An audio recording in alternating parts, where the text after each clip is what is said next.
उद्देश्य उसका यही होता है कि सरकारी जॉब न लगी तो कई हज़ार रुपये पेंशन होगी, और नहीं तो अपने प्राइवेट क्लिनिक बनाऊंगा तो उसमें भी खूब कमाई कर सकता हूँ, 2 के 20 बना लूँगा, 2 के 100 बना लूँगा।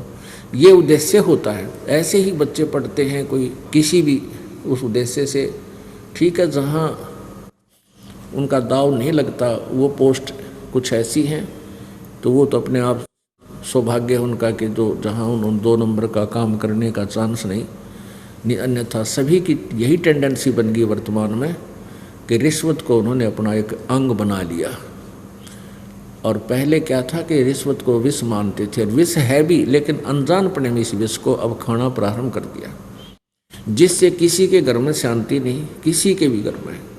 रिश्वत का पैसा, लूट का, चोरी का, ठगी का, मिलावट का, ये पैसा जिस घर में प्रयोग होता है उस परिवार को विष देने की आवश्यकता नहीं पड़ेगी।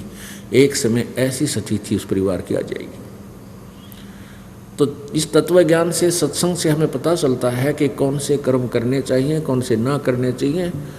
तो सत्संग के अभाव से प्राणी इस भयंकर पाप को इकट्ठा ही करता रहता है।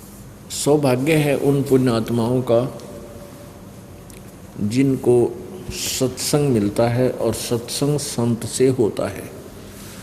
असंत भी सत्संग करते हैं, वो संत भी कहलाते हैं, लेकिन उनको यथार्थ ज्ञान ना होने से वो पूरे विश्व को भ्रमित करते हैं। क्या बता रहे हैं?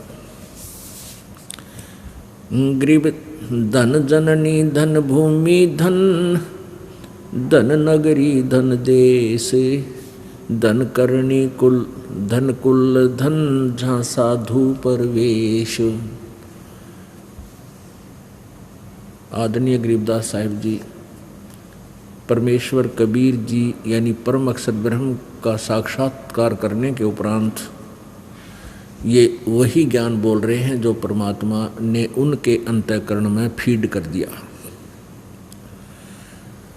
अब क्या बता रहे हैं कि धन जननी धन्य भूमि धन्य, और धन्य नगरी धन देश, धन करनी धन कुल धन, जहाँ साधु प्रवेश। कि जिस नगर में संत, परम संत आ जाते हैं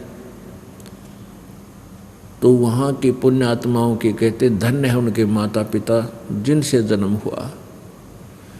धन जननी धन भूमि धन्य, वो अक्षेत्र, वो भूमि, वो पृथ्वी भी धन्य है।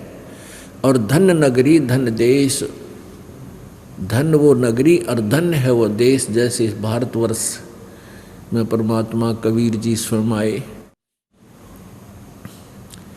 और फिर इस दास को अब भेज दिया अपना पेंडिंग काम पूरा कराने के लिए। तो ये भारतवर्ष भी धन्य है।